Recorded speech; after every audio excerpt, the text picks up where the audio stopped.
Всем привет! Предлагаю приготовить торт медовик. Готовится этот вариант легко, просто и быстро. Торт получается высокий, эффектный, мягкий и очень вкусный. Времени на приготовление вам понадобится 30 минут. Включаем средний огонек и ставим на него кастрюлю. Кастрюлю берите с толстым дном. Сливочное масло у нас идет, 200 грамм сахара. А вы можете взять маргарин. Постоянно помешиваем и не отходим.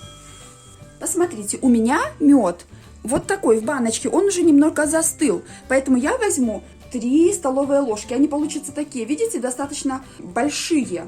Если у вас мед жидкий, то возьмите больше, 4 столовые ложки. У меня мед цветочный, он светлый. И вкус у него такой нейтральный, нежный. Ой, какой запах пошел. В эту смесь, вот она полностью, видите, растопилась. Будем добавлять соду. Вы смотрите по вашей соде.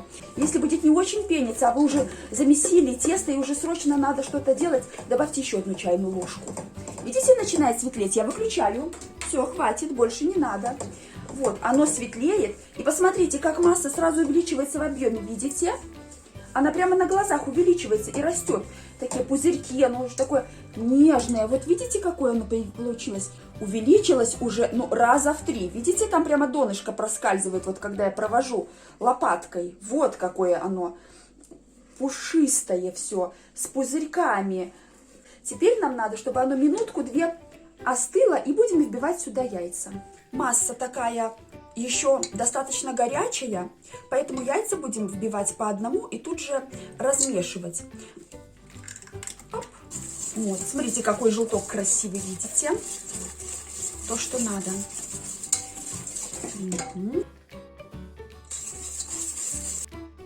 Такого получается темно-золотистого цвета. Это яйцо такую реакцию дает, видите?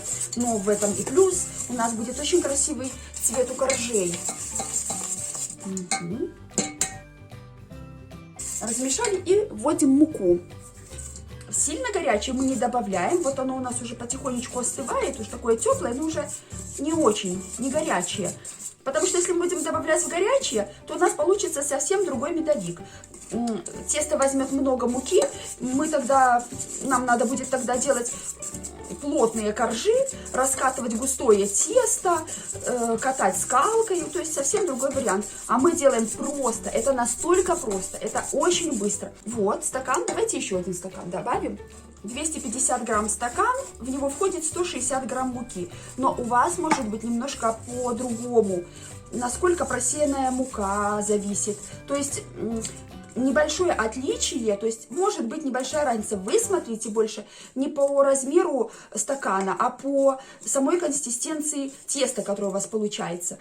Вот у меня должна получиться консистенция где-то, как будто бы вот мы растопили конфеты, ириски, карамельки, знаете, вот ириски растапливаешь, и вот посмотрите, такое тесто, оно, и не сказать, что сметана, оно гуще, но оно достаточно такое текучее. С содой тоже будьте внимательны, хорошо, если она у вас будет новая.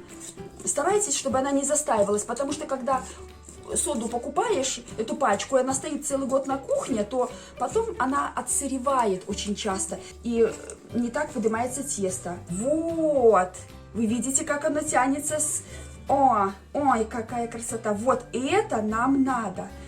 Теперь это тесто будем выкладывать на пергамент. И я уже ставлю разогревать духовку. Выкладываем пергаментную бумагу на противень. Пергаментом застелили просто противень. Противень 37 на 38 сантиметров. Масса очень воздушная, очень легкая. И мы будем ее сейчас распределять вот прямо по всему противню. У нас будет 1 такой большущий корж, который мы разрежем потом на 4 части, и у нас получится медовик. Очень эластичный и очень быстро. И когда будем выпекать, главное его не пересушить. Вот вы видите, мы тесто просто вот так вытягиваем до краев на весь противень. Если вот вы волнуетесь, что у вас, может быть, неровные края получаются, вот здесь, видите, по краю не очень ровно, это ничего. Мы все равно это обрежем, и оно у нас пойдет в крошку. Духовка разогрелась, духовку я включила на 180 градусов. Я достала корж, он еще горячий. Дадим ему так остыть минутки 2-3. Разрезаем на 4 части. Готовится это очень быстро.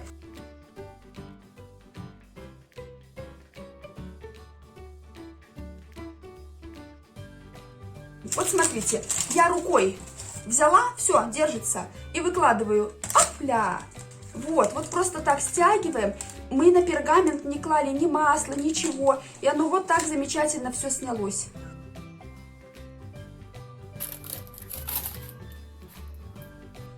Вот, у меня получилась заготовка. 4 коржа. Видите, какие они пышные? Приступаем готовить крем. Выкладываем. Сюда я добавлю немного сметаны, не всю, немного. Только чтобы размешать вот эту сгущенку.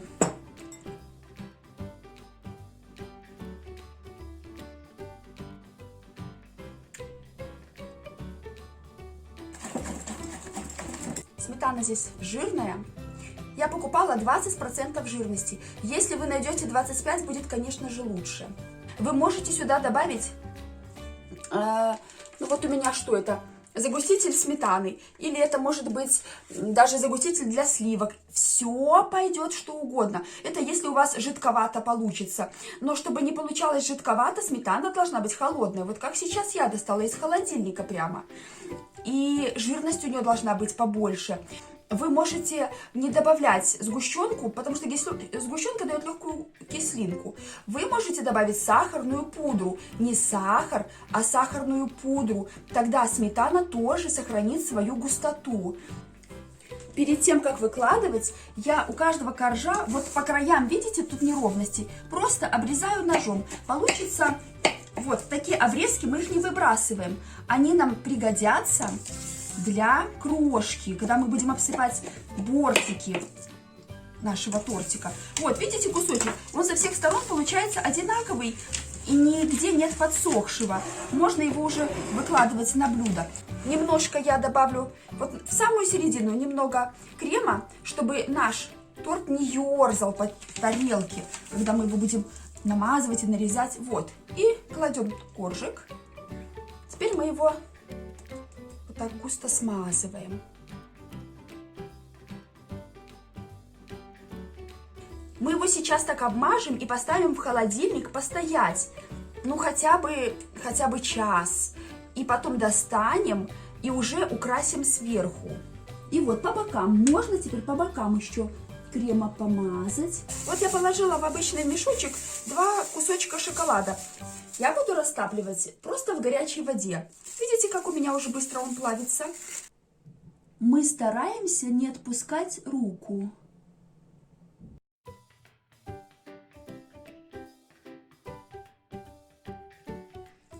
Главное, чтобы это было отдаленно похоже на соты.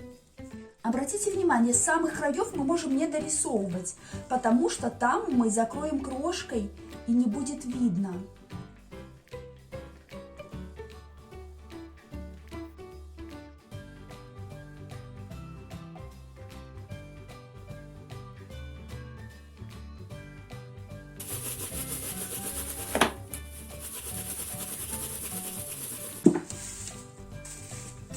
Набираю немного крошки, сыплю, а лопаткой ее ловлю тут же, видите?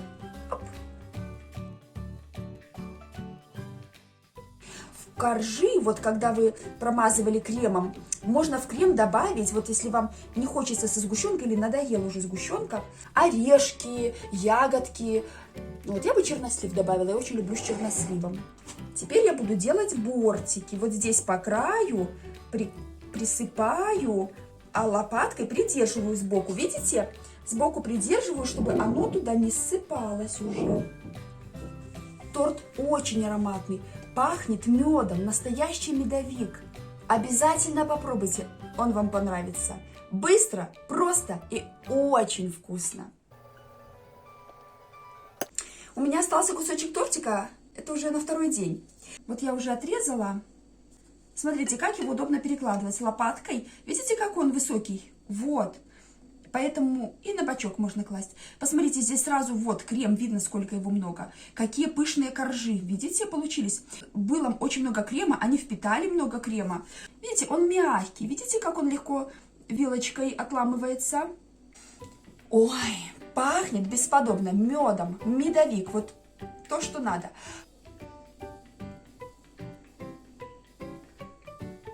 Такой медовик приготовить очень быстро и очень просто. Если он вам понравился, ставьте лайк, подписывайтесь на мой канал, и я буду дальше радовать вас новыми рецептами.